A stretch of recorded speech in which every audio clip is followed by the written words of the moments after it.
We live in a world of transit, a world where sacred space is hard to find. No production, no time, no existential value in our lived experiences in space.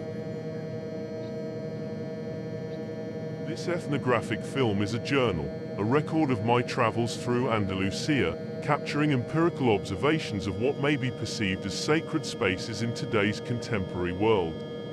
My aim is to discover the underlying characteristics of the sacred.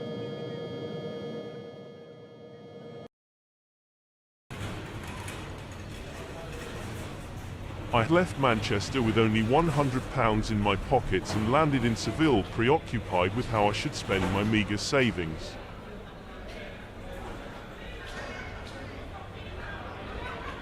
It had rained that night. The Guadalquivir was swollen. I left my bags in the hostel and went to see it.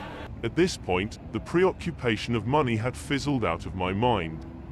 In front of me lay the same river that saw the first voyage into the New World. I kept coming back to this space. El Arenal, once the site of the mightiest port in Europe, now is the territory of teenage gangs, passionate lovers on an evening date, and the fishermen that populate the Triana side, where I now stand, perfecting their craft under the white walls in peace.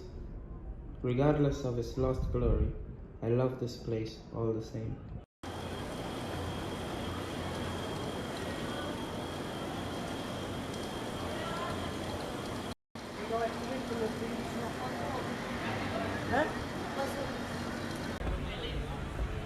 These are called azulejos sagrados and they litter the overly religious streets of Seville.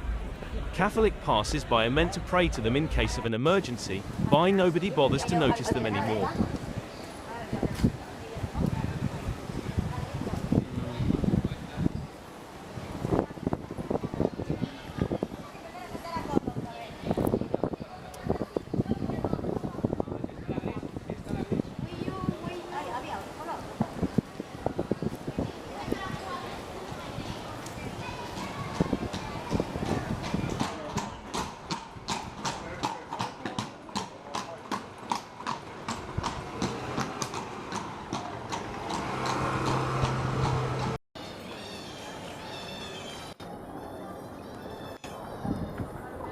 Nice, Judge. Stay there, man.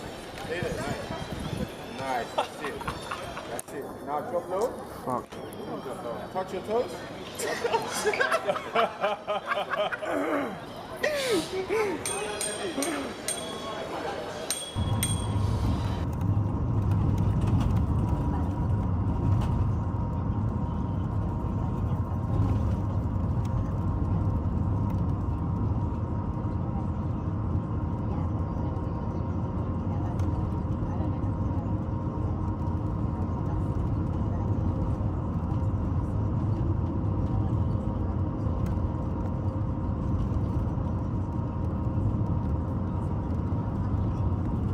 This is the territory of vast contemplative wasteland.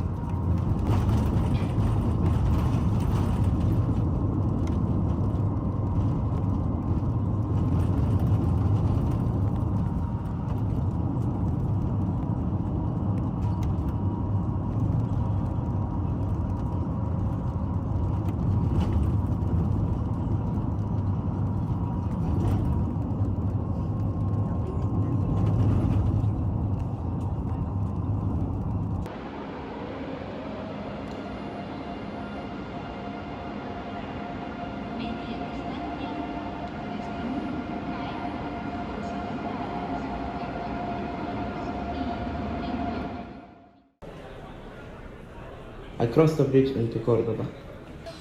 Wide narrow alleyways offer the cool afternoon in the summer heat.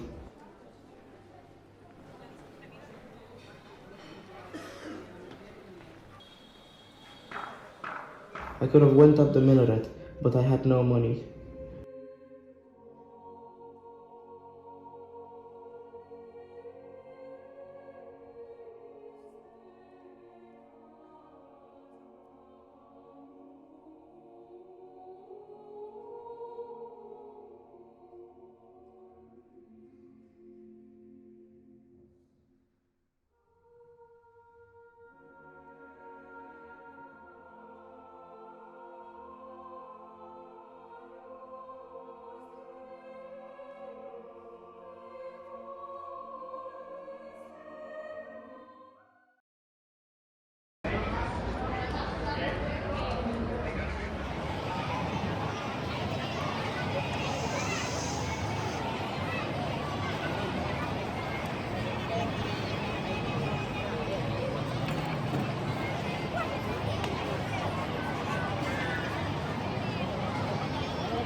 During my trip to Andalusia, I came prepared to theoretically look through the lens of sacristy at both places of high and low culture.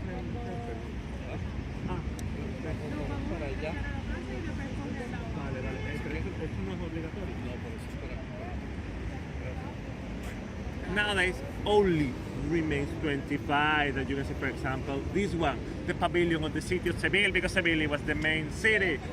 It was built in 1927, okay?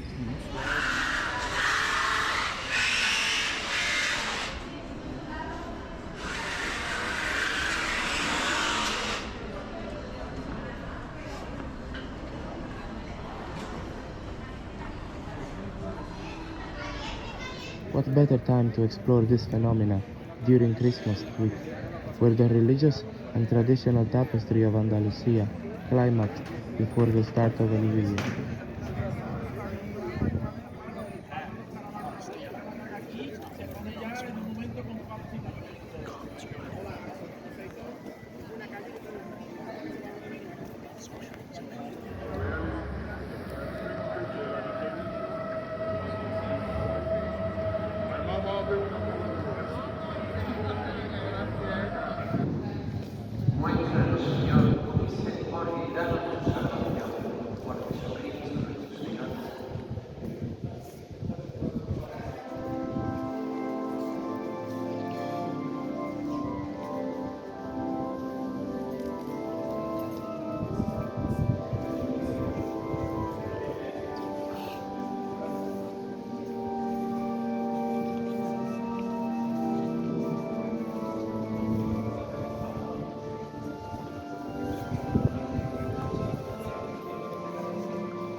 I wonderfully noted that everything appeared to be higher.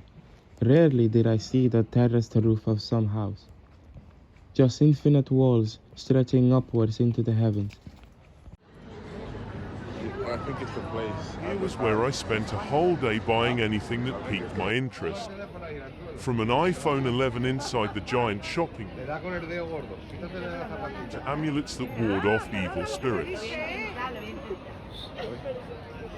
Chao. Nos vemos. Conchita, hay que acercarse.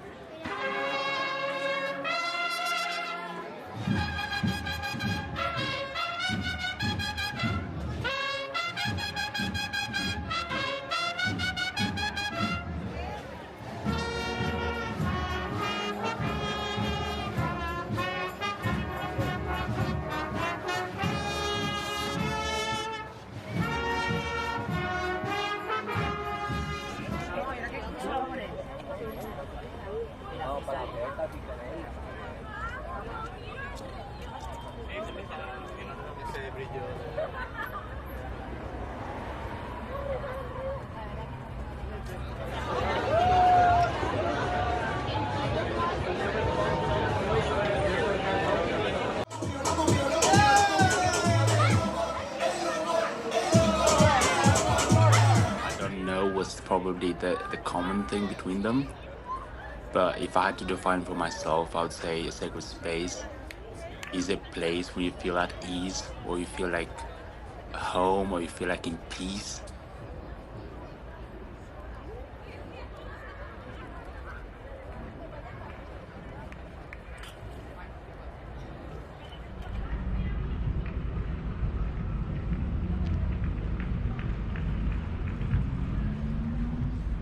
Personally, I wouldn't say like it's the place that I would call like sacred to me. Like, you know, it's just the energy that is coming to you because all the people feel like it's sacred space. I think kind of influences you to feel the same, but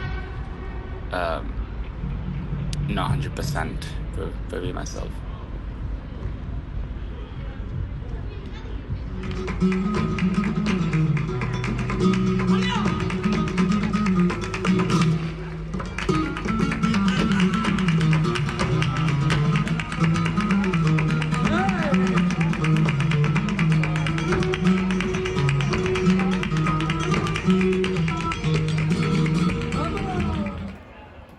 Because I'm not religious either, so I think at first, with the first question, I was thinking, oh, there probably isn't anywhere I consider to be sacred. But then, listening to that answer and seeing your film, especially the bit about how the place, one of them was like repurposed and is mainly used by teenagers now, but still mattered. I think the definition of the sacred space is more how much it matters and how much you care personally about it.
Yeah, can you hear me? I don't know if this is working. Okay, sick. Alright, so I don't know if it counts as secular or not, but when I was, I think it was in Cornwall, I went to this place it was just like a regular waterfall, but so many different people from different like religions had gone there and like it had become a sacred space to them. I think because it was a really beautiful piece of like landscape.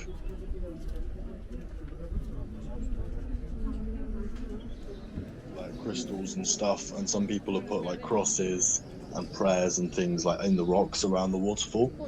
So it's kind of like it's like a normal tourist waterfall bit, like come and look because it's nice. The people have turned into their like religious space. I don't know if that counts as secular because it's natural, but that's what I thought of when you said that.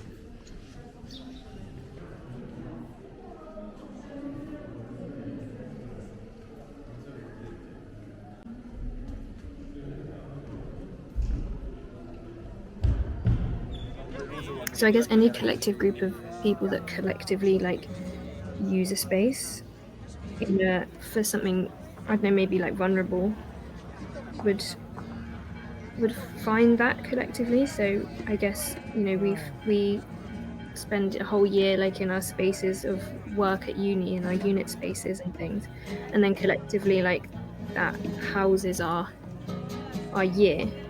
And then I think if suddenly, say, I was in a unit and we decorated it and we'd filled it with our things, and then say, for example, that space was suddenly taken away, we'd probably realise that was a sacred space to us, or had become one.